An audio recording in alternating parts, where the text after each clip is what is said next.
삼성전자의 주가가 작년 말까지만 하더라도 굉장히 좋았습니다. 연초에는 사상 최고가인 9만 전자를 돌파했는데요. 그런데 올해 상반기 내내 아주 기나긴 횡보장을 겪었습니다. 같은 기간 동안 국민주로 떠오른 카카오 같은 경우에는 무려 2배의 주가를 상승했기 때문에 주주분들에겐 아주 힘든 시간이 되셨을 줄로 압니다. 그런데 또 언제나 언론에서는 삼성전자에게 위기가 닥친 것이 아니냐는 의문들이 제기되고 있는데요. 과연 삼성전자는 또 어떤 대단한 비전으로 이러한 위기들을 극복하고자 하고 있는지 포샤피디와 함께 알아보도록 하겠습니다. 주로 요즘에 삼성전자를 어렵다고 이야기하시는 분들은 여태까지 꾸준하게 돈을 벌어다 주었던 스마트폰 사업부를 이야기할 것 같은데요. 언론에서는 삼성전자가 10년 만에 매출 100조 원을 찍지 못했다고 마치 정말 처참한 실적을 거둔 것처럼 이렇게 이야기를 하고 있습니다. 이렇게 언론에서 이야기한 거는 가장 최근에 출시한 삼성 스마트폰의 플래그십 모델 갤럭시 S21의 실적을 두고 말하는 것인데요. 그런데 실제 숫자들을 놓고 보면 약간 다른 양상을 보인다는 것을 알 수 있습니다. 2020년 삼성전자는 스마트폰 사업부에서 매출 99조 원을 기록했는데요. 물론 이전 년들에 비해서 약간 부침이 있는 숫자이긴 합니다. 그런데 매출이 막 20%, 30% 떨어진 건 전혀 아니잖아요. 또한 매출 100조 원이라는 규모를 저희가 잠시 생각을 해보면 우리나라에서 매출 100조 원을 거두는 회사가 딸랑 하나, 현대자동차의 전체 매출과 동일하다는 것을 아실 수 있습니다. 그 이외에 한국의 모든 회사들을 살펴보아도 매출 100조 원 근처에도 못 온다는 것을 확인하실 수 있어요.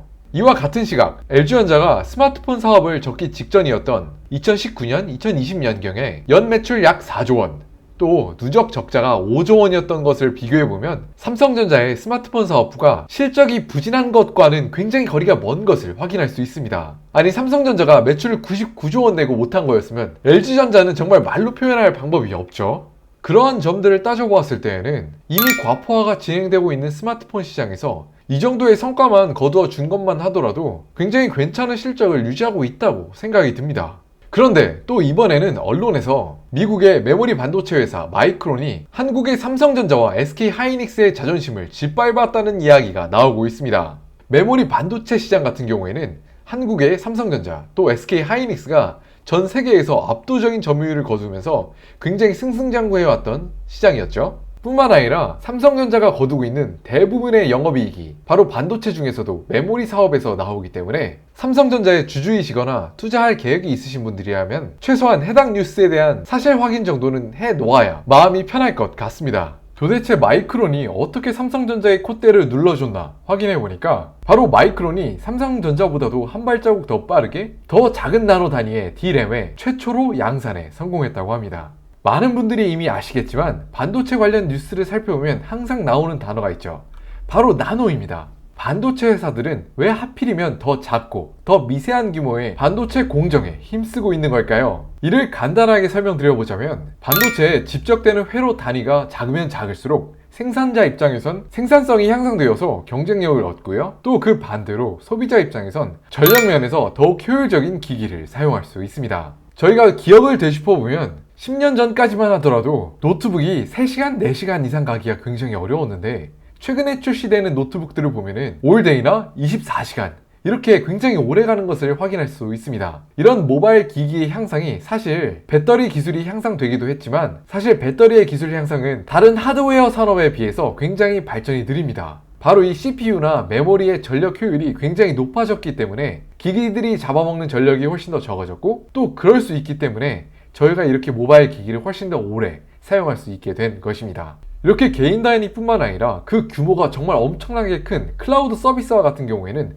그런 서버 센터에서 전력 효율이 1%만 증가한다고 하더라도 그 비용이 정말로 막대하기 때문에 회사 입장에서는 이렇게 나노 단위의 기술력을 선도하여서 다른 회사들보다 더 좋은 전력 효율을 가진 반도체를 판매할 수 있다는 것은 정말로 큰 경쟁력으로 다가옵니다. 과거에는 이렇게 보시다시피 삼성전자가 다른 회사들에 비해서 거의 1년 가까이 빠른 그런 모습을 보여줬죠. 그렇지만 다른 어느 산업과 비슷하게 경쟁이 치열해지면 치열해질수록 그 간극은 좁혀져 왔습니다. 그리고 바로 올해 마이크론에게 그 기술력의 선두 자리를 빼앗겼죠. 적어도 기술의 혁신을 이렇게 표면적인 단위에서 보면 그렇다는 말이죠. 그런데 삼성전자의 놀라운 꿈은 단지 이런 나노 단위 경쟁에서만 제한되진 않습니다.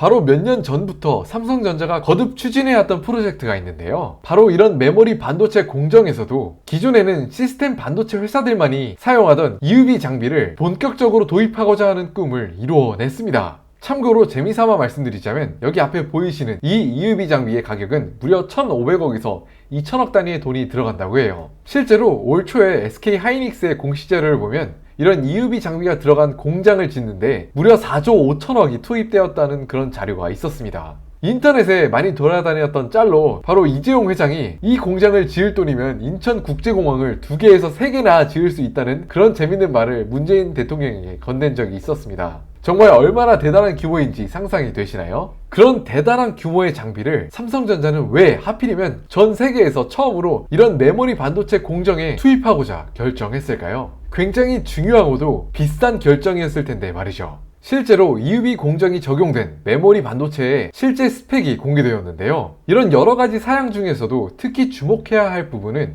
바로 이곳 반도체의 칩 다이 사이즈입니다.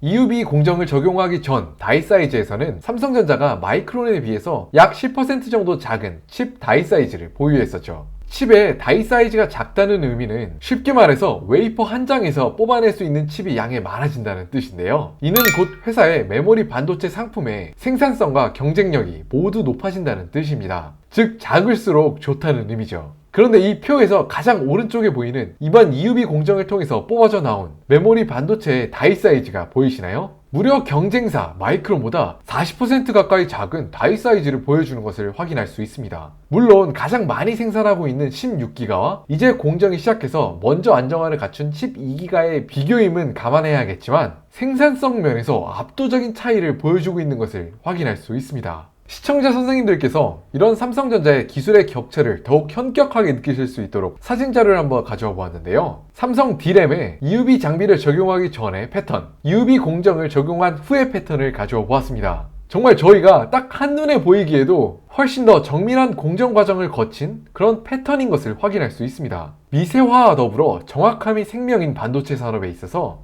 이런 EUV 장비가 미래임을 직감한 삼성전자는 이렇게 뛰어난 기술을 전 세계에서 최초로 시도했고 성공해나가는 과정을 시청자 선생님들이 직접 확인하시고 계십니다. 현재 메모리 시장의 상황을 간단하게 다시 요약드리자면 마이크론이 D램 산업에 있어서 나노 단위의 생산 경쟁에서 아주 약간이나마 앞서 나가게 된 것은 사실이지만 삼성전자는 또 이렇게 전혀 다른 영역에서 완전한 세계 최초의 혁신을 이뤄냄을 통해서 어쩌면 이전과 같은 그런 나노 단위의 경쟁이 무력해질 수 있다는 그런 모습을 보여주고 있습니다. 이렇게 차세대 D램이라고 불리는 EUV 장비를 활용한 D램, 삼성은 이를 통해서 또 한 번의 초격차를 내고자 하는데요. 또 한 가지 굉장히 고무적인 사실은 앞으로 향후 몇 년 동안 이런 삼성전자의 주력 상품 메모리 반도체의 수요가 폭증할 것으로 예상된다는 점에 있습니다. 코로나 상황으로 비대면 경제가 자리 잡으면서 화상회의, 동영상 스트리밍 서비스가 굉장히 큰 용량을 잡아먹잖아요. 이에 따라서 구글이나 마이크로소프트와 같은 그런 거대한 규모의 회사들의 데이터 센터에 대한 투자가 연이어 이어질 예정이라고 합니다. 수요는 폭증하는데 이런 메모리 반도체를 제공할 수 있는 회사들은 굉장히 한정적이기 때문에